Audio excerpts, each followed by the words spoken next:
from kids, but as starting to kind of thinking about it professionally was in my high school days.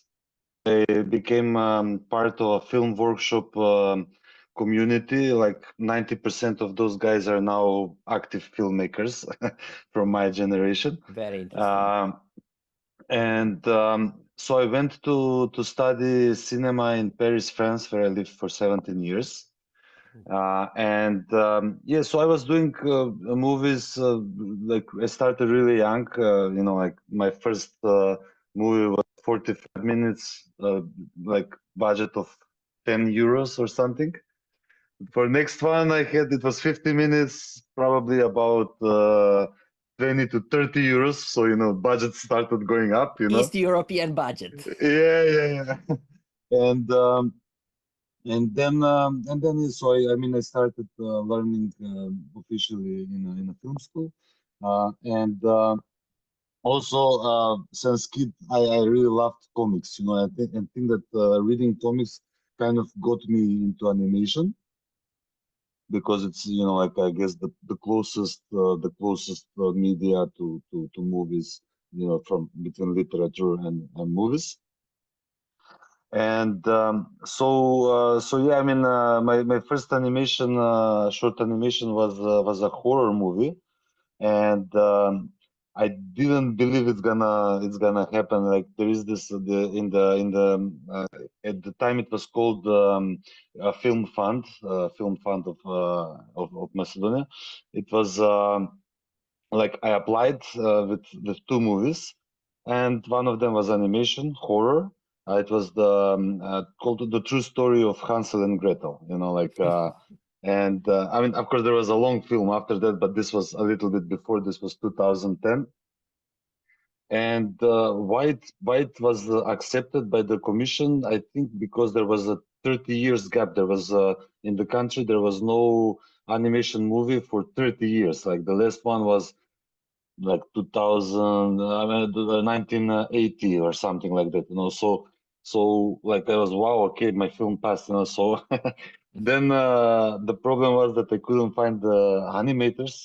There was no school or no people working that, so I kind of imported two animators from France, and I did that movie. And I became hooked immediately because in live action, when you don't have a budget, it's easily seen, like on the screen. But in animation, even if it's small budget, if you have a good team, good artists, the film will look great. So I was able to make a short movie with a witch, like that was doing magic and like with mutants and stuff like that, which cost only like a small budget, like around 20,000 euros at the time. But like that was not limited by by the budget was not a limit. Like it was like everything that I imagined was there. So, and because I really love fantasy storytelling since kid, my grandmother used to tell me all kinds of stories, which are like always with fairies, with witches, with vampires, with monsters and stuff like that. Um, that's how I kind of got into animation particularly. I would also love to apply it into live action, but like that means like definitely not Other Eastern budget. European budgets. And yeah, that is how since that movie I was hooked on animation. I'm doing every kind of genre. Like I really like to experiment. I don't like to repeat myself in the movies. So every project is a little bit different than the previous ones. But animation and fantastic is always present. Yes, thank you. Uh, let's talk about a little bit about John Vardar, which is a film present in our festival. It had the world premiere in Sitges, which is one of the most important fantasy film festivals in Europe and in the world. Please tell us the story of the film, how was selected in Sitges, how was presented, and anything interesting for the public to know about that presence at the Sitges Film Festival. Yeah, so I'll first do just a little like introduction that the movie took very long to finish. It took us like about 8 or 9 years since start to the end, because I mean, of course, budget, small team, finding partners. It took only just finding partners. It took 3 years, and then there was COVID in the meantime, which slowed the world, and not slowed but stopped the world for a moment. And then like I was the last 1 or 2 years of production, I was like, okay, are we ever gonna finish this movie? It's kind of starting to getting on my nerves, like it's couldn't live the normal life out of the making the movie. And so when we finished, like when we put it up together, of course I started sending right away to festivals. But I really, my target was to premiere on one of these big festivals, and I mean, Sitges was number one. I had never visited before, but I really, I mean, it was my hope to premiere there, And I remember very precisely the day when we got the news that that the film is selected. It was the summer, and I was on a beach with my then girlfriend, and we received the like I received the mail, your film is selected. I was like, oh, yeah, great, like it's party time right away. Um,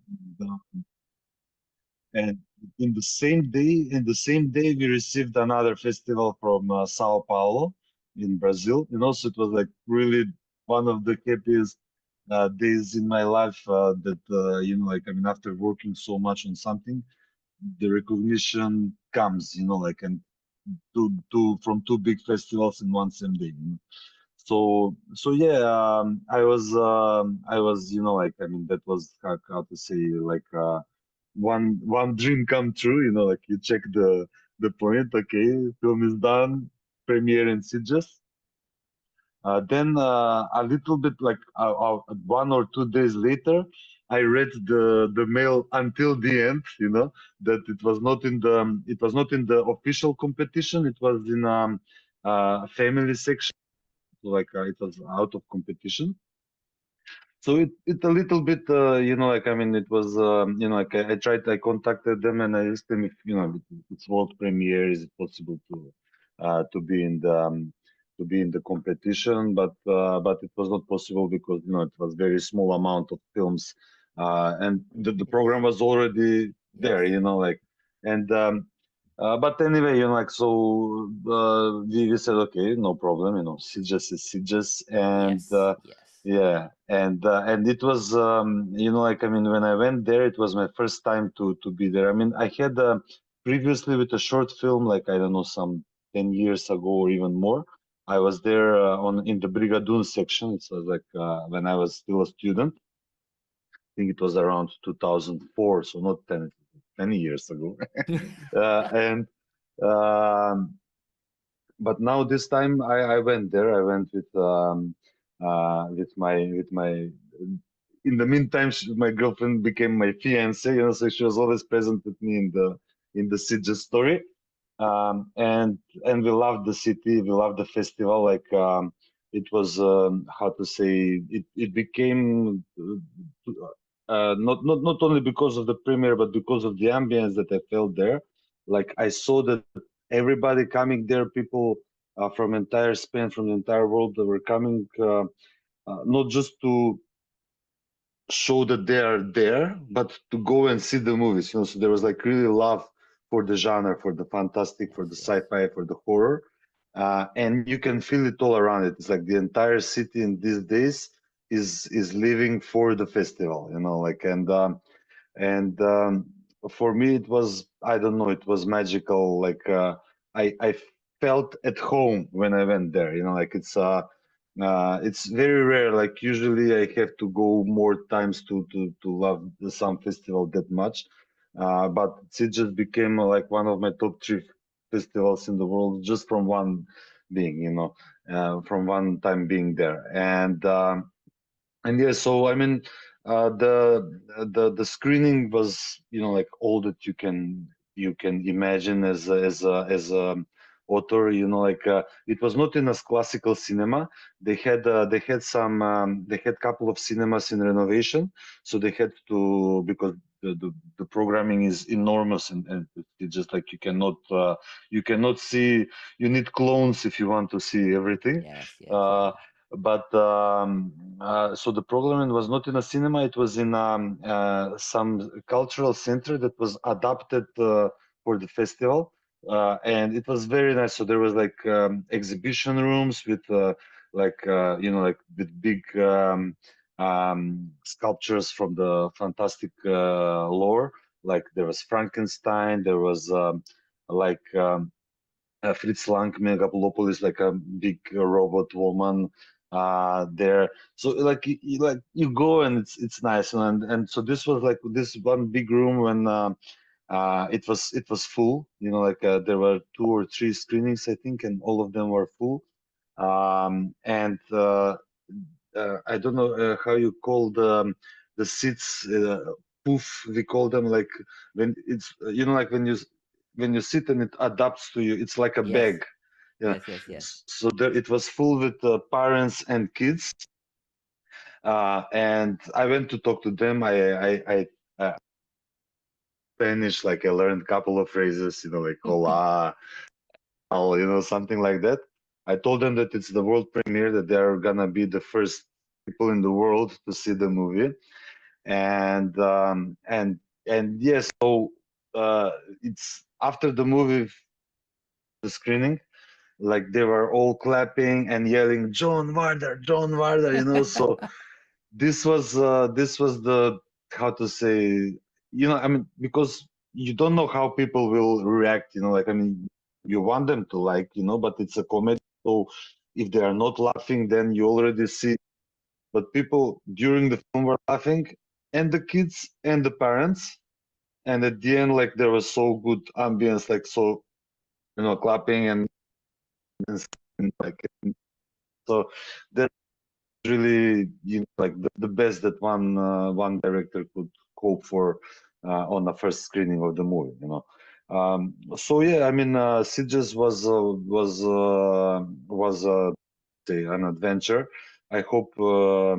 I mean, this year probably I'm not gonna be able to go because I have some other obligations in other festivals and markets. But I want to go there as much as I can. I met also a couple of people, some of my co-producers for the next movie. I met them there, so it was definitely a great experience, and I would recommend to everybody, if you can, if like if you love the genre, if you can, go to Sitges. Actually, I should have maybe like a Sitges t-shirt. I should have put it for this interview. It's one of my favorite t-shirts now. Okay, now a bit of technical knowledge. How are you making the animation? You are drawing on a paper or using a Mm, software, mm, or mhm. maybe AI? Please tell us. Yeah, yeah, no, I cannot maybe use AI because our director, Hemicho, he is very against AI. Um, and no, this movie is 100% human made. Okay.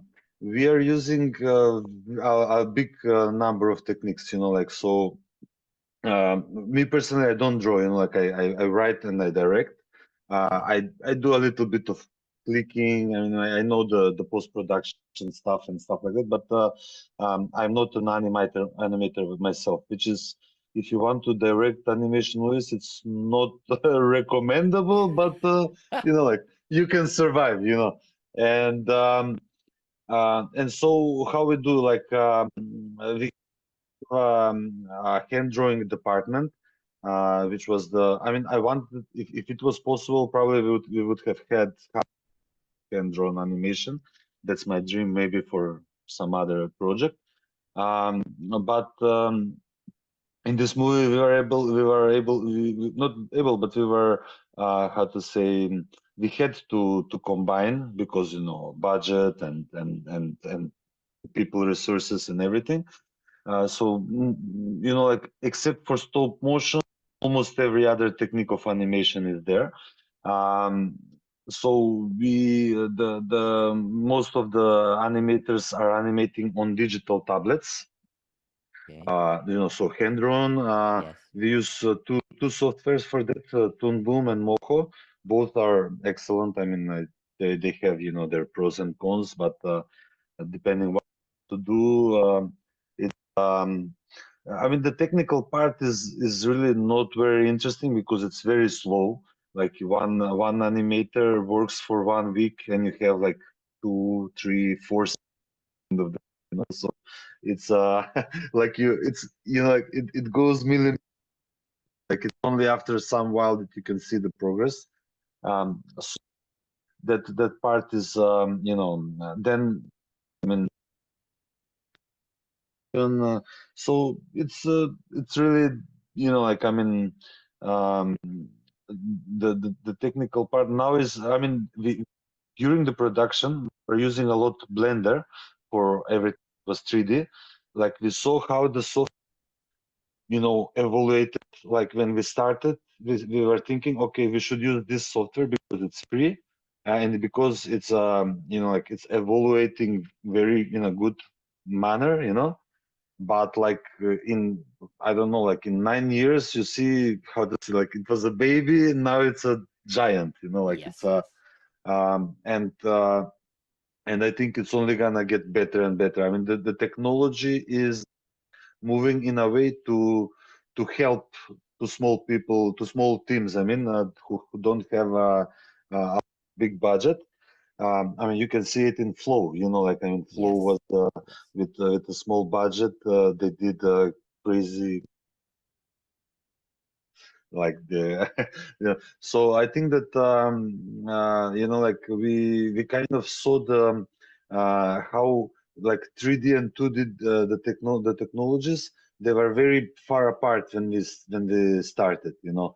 And we wanted to achieve, like, in a 2D animation, to achieve a 3D look, to volume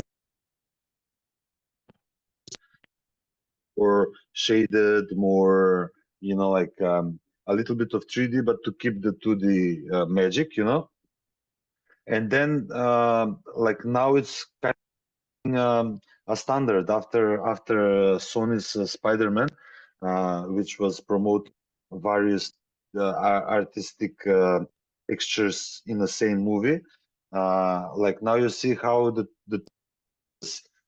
liberated, you know, like, I mean, until 5 years ago, let's say, every 3D movie was looking the same. Like, everybody was going for the Pixar aesthetic, which is not bad by itself, you know, but it's one, you know, it's just one aesthetic, you know.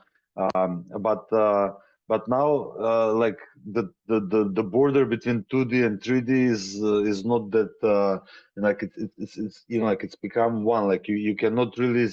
I mean, of course, if you're working that, if you have the good eye, you can still recognize what is 3D and what is 2D, but it's really coming together, you know, like, um, so now I think that, you know, like, I mean, you can really create any look that you want. Like, you can have a aquarelle painting, and make it in 3D, you know, like, or vice versa. You can have a very complex, how to say, texture, and make it a 2D animation, you know. So yeah, the technology is helping us. I think that, you know, like, I mean, it's getting easier to, from technology point of view, to make a movie. And about the AI, you know, I don't know. I mean, it's, I I see it as a tool. Like, I'm not against, you know, because it's there. It will exist, and, you know, like, I mean, everybody's, you know, like, I don't think that it will die. Like, it's like the internet. Like when the internet came, like, something this, you know.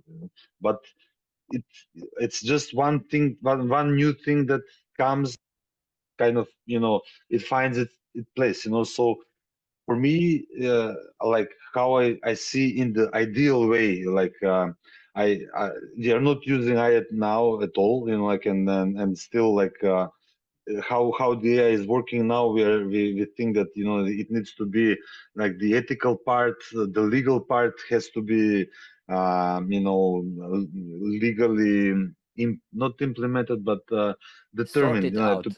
yeah, Yes. sorted out. Yeah, thank you for help.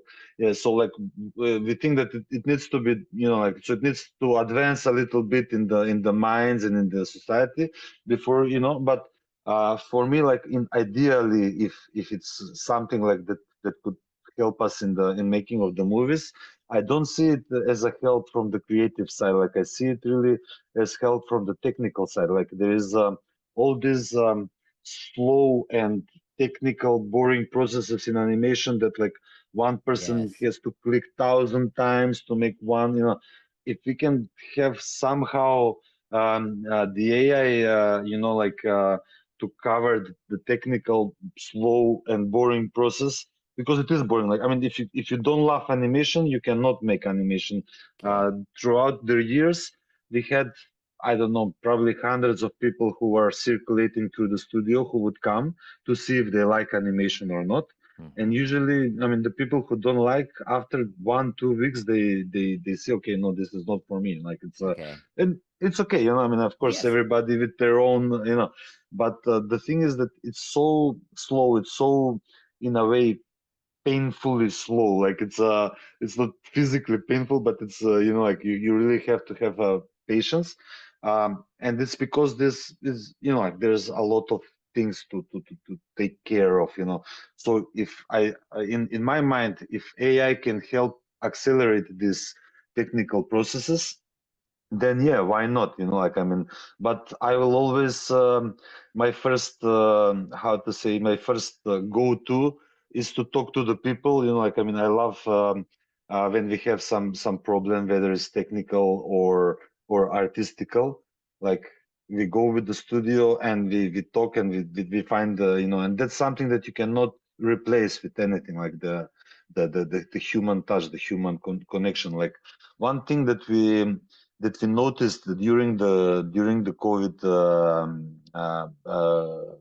period is like that we didn't like working from home. You know, like I mean, it's I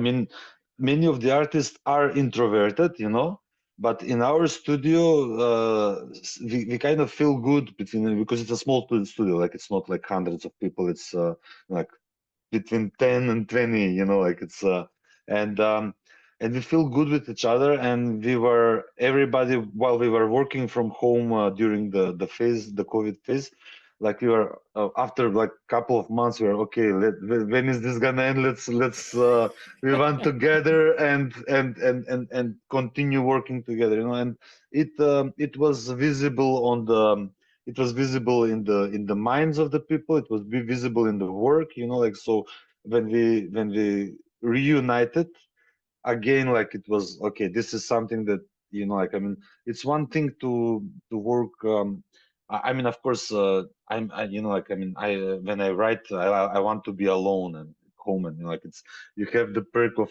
being able to work in your underwear without you know. Okay. But yeah, I mean, the studio work and working with people is irreplaceable. This is a collective work, you know, like so you cannot replace the human touch. What is the biggest challenge that you have making animation? Hmm. Yeah, well, part of that I already discussed, like is the slowness of the process. You know, like it's not even the not even the budgets. You know, because the budget is normal. Like we never have budgets enough. You know, like I mean, even if you have 10 million, you like, you know, you're always couple of millions less. You need Short. more. You know, yeah. So so yeah, I think that is, you know, one of the biggest challenges, this slowness of the process, like it's so slow. And then, you know, like I mean, another challenge that was here, but we are working on it, is that especially regional. Like we don't have enough animators experienced in 2D. I'm talking, like for 3D is different, but in 2D I didn't have. So for us with the team, like everybody from the team, we were learning together. Like when we started the studio, when we started Lynx Animation Studio, which is the studio that produced John Vardar.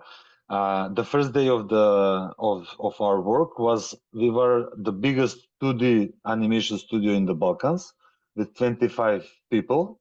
But from this 25, there was only one real animator. Like everybody else were illustrators or artists or self-taught. Like there was no. So we were all learning, like together with like. I mean, I had done short animated films before, but nothing on this scale, like and so yeah, that was one big challenge, was to learn how to make this kind of serious project, like it's just how the entire pipeline, it's so complex, and this is a thing that I'm telling on every time when we are talking about the movie. I think that during the production of John Vardar, we did all the possible mistakes that you can do while doing a animation movie, and maybe we invented some, like because there was, like it's a when you don't know what you're doing, just go with, enthusiasm is good, but know-how is also very helpful, like so. I mean, now I see now after all these years how it's, like, I mean, how the previous experience is, I mean, of course you're always learning, but now we are, like we try to avoid the mistakes that we have already done. Like, so it really helps. Like when you know what you're doing, you can do something maybe 3 times faster, So yeah, I think these are the biggest challenges, like it's all how to say, during the process, but at the end of the week, or especially at the end of the project, when you see the result and you say, okay, this is good, it could have been better, but I like it, and it's fun, and when you see that people are reacting to it, and in whole parts of the world, then I can say, okay, it was worth it. The production of the film is just the first step. The next very important step is distribution. What can you tell us about the distribution of the film? Yes, so yeah, that was like again one thing that like we were starting to learn about it after we finish it, because it's another beast, distribution. What I would suggest to anyone is to really try to find distribution even during the production, because that's like I mean, the earlier you start, better it is for the movie. So how it happened for in this particular case, we had the world premiere was in Sitges in October last year. But we found the distributor, our sales agent actually, we found at the American film market 1 month later in November in Las Vegas. We went with the producer of the movie. We went there. We did, like we did meetings with everybody that we could. And the thing is that, like, I mean, when you have a movie that has no famous director, no famous actors, and the aesthetics of the movie is a little bit particular, because we were always going for our art director, Tchemicho. He's very in the world of the board games. He's a very famous illustrator, and he has developed his own style. Like if you know what he's doing, if you see something, you say, "Ah, this is Tchemicho." Like it's really, like, I mean, of course he's mixing from other styles because nothing is original today, but it's still, it has his own stamp. Like, so you can see, aha, this is the, it has a little bit of Cartoon Network influence, Tartakovsky, so all that, but still it's Chemich, it's his own, you know. And so I'm you know, like I'm a big fan of what he does, you know. And like I was when we started doing the movie, I was telling to the animators, listen guys, I want the movie to look like this, like the illustrators. And they were saying to me it's impossible. But apparently it became possible, you know, like, so it's I mean, of course there is little how to say you need to be flexible about it, but we managed to do it, you know. So um, so just to say that the look of the movie is not like it's not a mainstream look, like. And then inside the movie we were experimenting with different looks. I mean, that was planned from the start, because the story is that way, that I wanted for every time when the story is how to say, when the story, when it's possible because of the story, like when you have a flashback, when you have a dream, when you have like another, like you know, like okay, little spoiler alert, we're going to another dimension, you know, at one point, you know. So like every time when you have like that, to have a different aesthetics, you know. And sometimes we achieve that by working with other artists, you know, or other techniques.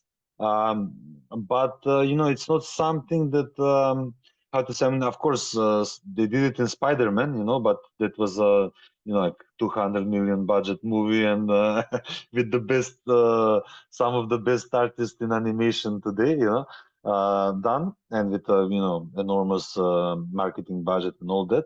But just to say that the thing is that it was not like something when a buyer sees it, it's not something that he would say, aha, okay, so this is for this audience and I can sell it there. You know, like, I mean, it's a and being a comedy also, it was you know, like, I mean, in some countries, the movie like is sometimes it's 10 plus, sometimes it's 12 plus.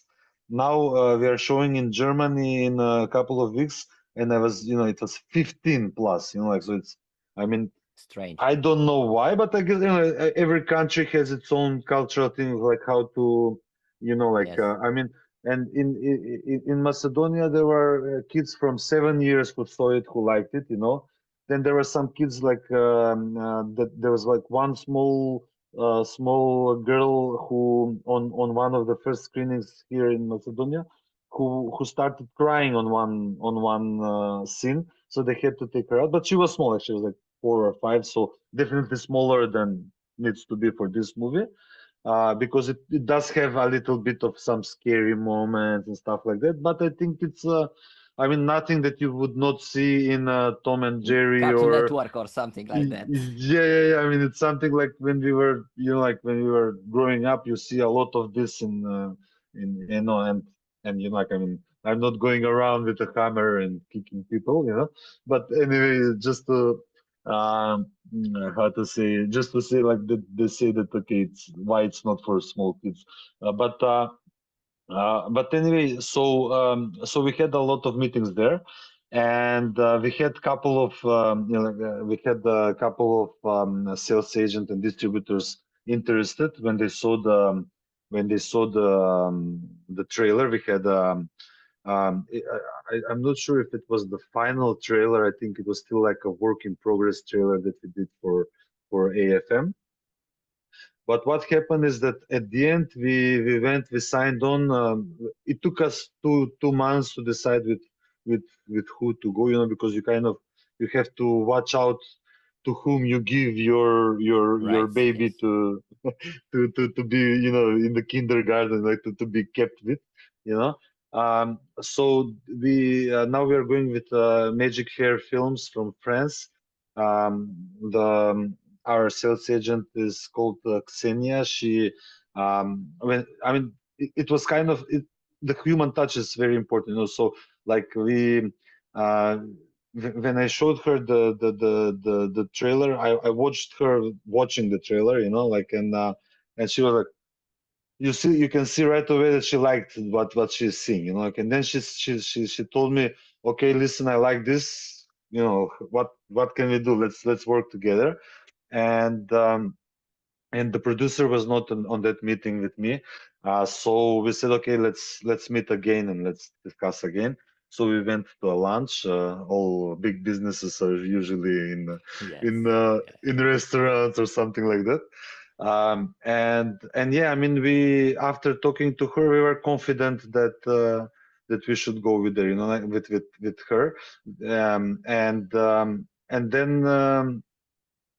then like it took about, I mean, of course it was end of the year, like Christmas and all that, so it took about like month and a half to sign the actual deal. And how it goes is that she took only the commercial rights, so she's handling the commercial distribution. And we already have one sale in Mongolia of all the countries. It's a small sale, but I mean, why not? Like it's and then we, I mean, now we are discussing. I mean, she's discussing with many different territories, and we are waiting for that how to say special moment. We have a champagne ready, champagne bottle, Yes. to be able to open it for selling to other countries. And another thing is that because the film was co-production between officially between four countries, but then we also had some help from Serbia and a little bit help from Romania. Just to say, like we had in the by the end of the movie. Anyway, so the thing is that these territories that were of all the co-producers where they come from, we keep it for local, how to say, local commercial distribution. For example, we handled Macedonian distribution through another company, not through our sales agent. Now in 1 month, the film is gonna start playing in the cinemas in Bulgaria. We already did Hungary in March or April, I think, And this year. Romania? Romania, hopefully coming soon. Hopefully coming soon. I mean, we had the help from Radu. What was his last name? Sorry, you also have complicated names. It's not only us here, Uh, uh, Doesn't matter. okay, yeah, Radu, like he helped me, like when we were in the end, like we were in a rush. I had to finish the movie to show to our film agency here that we are finished because they were pushing me. I was a little bit off schedule and everything. So he came with two sound designers and helped me in the post production for free, which is like how to say. Very I need important. to make a monument now in the studio to this guy. So we had in last moment help from Serbia and Romania, which kind of helped saved us. I mean, of course, I probably would have finished even without, but I mean, it came in the right moment, like when you are on the most down, like and somebody says, "Listen, I can help you." So yeah, I mean, I hope that we are getting distribution in Romania too. I mean, I hope for international distribution. I mean, so far in terms of commercial, non-commercial distribution, we are going very well. And like we went over 30 festivals already. So Which is rather good. Yes. yeah, that's quite good. Like we have only now in September after Galactic Imaginarium we have a China premiere Nice. on a very big Silk Road Film Festival, and then on Schlingel in Germany, which is one of the biggest and oldest festivals that is dedicated to youth and kids films. And then in October, 7 more festivals. So it's moving. It's I mean, rolling. it's rolling. Like, and that's good. Like, I mean, people are seeing and people are liking the film. They're laughing. Like it's with comedy, it's easy. Like you can see during the film, you can see if you can hear if the audience likes or not. So if after the movie, when you see the people are coming with laughing faces and light in the eyes, you say, okay, so this is good. Will you send the film or try to sell the film to streaming companies? Yes. So this is a part of the, so it's really at this point it's up to our sales agent. But one other thing that that came up during this period, because she's she's of course going to all the big markets and all the big festivals, and one big thing is that it would have been already sold if we had English dub, so Yes, in many, even where the English is not talking, like in the Asian countries, they're asking for English dub, it's I guess it's some kind of, I don't know, I mean, it's like the universally accepted easier to language. sell. Yeah. So this is something that we were planning to do the movie in English at the start, but I mean, I even contacted some very big Hollywood names who some of them have accepted if I could, if I would have found the money to pay them, Um, but um, the thing is that so yeah, we will try. I mean, as I said, it's not in my domain anymore, because I want to create the movies. Like selling the movies, really, it's another profession, Yes. But we are definitely going there, and yes, so we are discussing this English dub for a while now, and I don't know where, because I'm now already working on another project, but we might well as well probably do it in the next couple of months, um, and we'll see, But the thing is that the film has already been dubbed in all the co-production languages, So I have seen it in Hungarian, I have seen it in Bulgarian.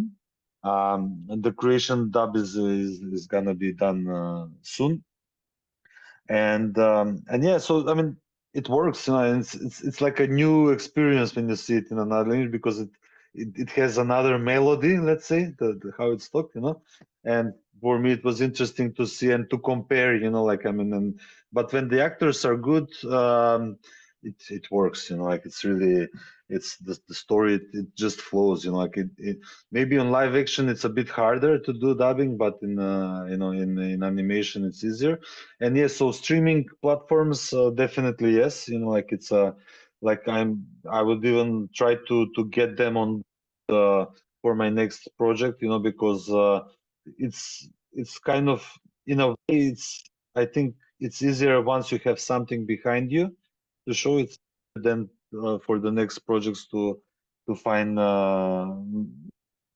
to get a little bit. It's never easy, but it's a little bit easier than this time. You said that your beginning as an animation producer, you had problems with the animator. There were no animator. What other problems do you think that Eastern European animation producer or director is?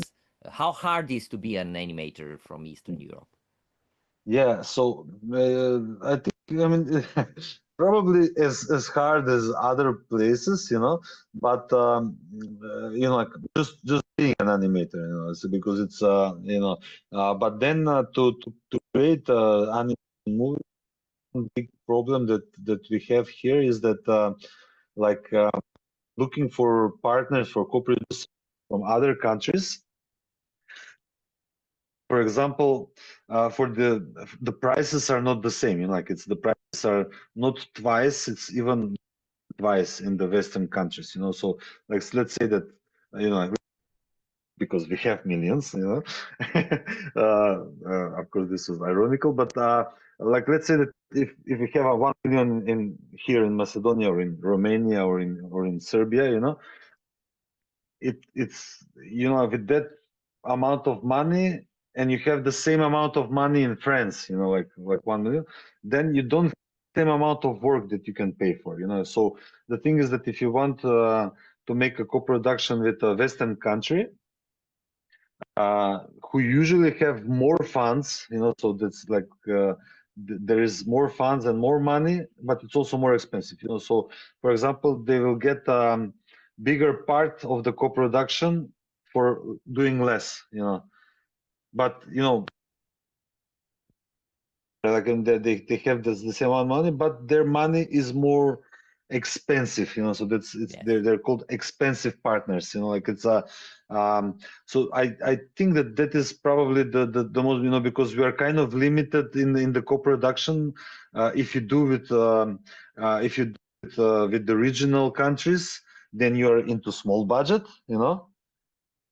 with the bigger countries, then you lose majority, you're not the main, you are the main producer, but you have less ownership of the movie, so this is something that is I think the thing, because otherwise I see that there is a big rise in the animation scene in Eastern Europe in the last 20 years. There have been, I mean, I was part of a treaty that was signed in the Central East European Animation Forum in Ljubljana I think it was about 10 years ago, 2015 or 16, something like that,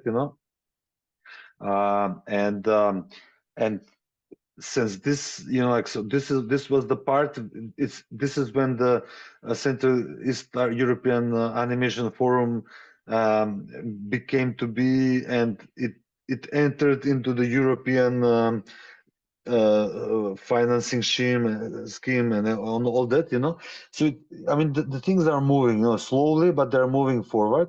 So in terms of financing, it's always difficult, but it's the same for I think for the normal, for live action also is the same, like it's never easy, but yeah, I mean, just being here, I think this is the thing, because you have access to less money. It's considered less interesting in the Western countries, so it's harder to get, and without a partner in the Western countries, you cannot get. It's harder to get distribution in a Western country, So it's a kind of a vicious circle, and then usually the normal co-production deals, the partners from each country, they would want exclusivity on their territory, which is not good, because, like, let's say, I mean, I cannot sell a lot of box office tickets in Macedonia. Like, no matter how good the movie is, it's so small country that, like, I mean, while in France, like, you can sell a lot, So I mean, why I'm saying France this much is because I lived so long. I was living there for 17 years. I studied there, so I know the French system of financing their cinema is, in a way, it's conservative, but in other way it's very efficient, because they have a very big output of movies. Maybe not all these movies are, excellent, but you can never achieve, like, with a big output, you can never achieve to have all the movies excellent, but they have a big production, and I think that this model, like, for example, if we have recently in Macedonia, they brought a law that the casinos and everybody that is, like the gambling companies, they need to pay a part of their, because these are like the best making money companies in the country. They have to pay a percentage for the culture, like. And this is very good for the budget for culture. So it's like you see it immediately. There is a result. There's more money to make movies, So I think that it's how to say, it's, you know it's just it's our thing is to make it, to fight to make it better, and to make it like more accessible. But on the other hand, today, like with internet, you can go everywhere, you can work with everyone, So it's really just a matter of really wanting to do what you do, Like, so, like when you're really into it, like I think even the low budget cannot stop you. Unfortunately, we don't have time to continue the discussion, but please tell us about your current project. Do you have a feature film in production? Can you tell us anything about it? Yes, so I mean, I have like I'm doing a long feature animation, The Golden Butterfly, which is based on a best-selling kids franchise here in the region. That is like I was there with the beginning. I directed the first 15 episodes in an animation series that started on YouTube. Now it's sold in 6 countries, again regional countries, but recently in Italy also. And so we're starting pitching that movie. We're gonna pitch in Rome and in Czech Republic in November. So this is the new project that I can talk about. I'm also finishing a pilot for another animation that is gonna be a series and a feature. And this is something that I say something more, you know. But it's a very nice project, and I'm really happy how it turns out, you know. And I'm also finishing a script that I'm not gonna direct it. It's gonna be produced in Mexico. It's a zombie movie, Oh. live action movie. It will be directed by a very talented Mexican director. I like his work a lot. So this is still in works. I mean, I cannot tell anymore. Of course. It's gonna be shot next year in 26. We are already, you know, part of the funds are already secured, and I'm having a blast. You know, like I mean, because I like doing kid stuff, you know, a lot, but occasionally I like doing zombies, and you know, like I mean, Your it's so first fun. film was a horror film, no? Yeah. So you see, I mean, it's how to say, you cannot escape from the everything that is fantastic, you know, like, and in this Yes. fantastic there is a lot of monsters, you know, like, and monsters are not usually gentle and kind, you know. Thank you so much for this discussion. I am sure that in the future we will see very good movies made by you. So I will keep Yeah. watching your activity, and Yeah. maybe someday you will come in person at our film festival. But as I see you are very busy man, Yeah. probably it will be difficult. No, I will come definitely. I will come, you know, like, and the sooner the better, you know. It's not that far away, you know, like. Yes, Thank yes. you for the selection. Wishing you a great rest of the festival, and you know, like, here's to seeing you soon in live. Thank you. Yes. Bye bye. All the best to you. Thank you. Bye bye. Ciao ciao.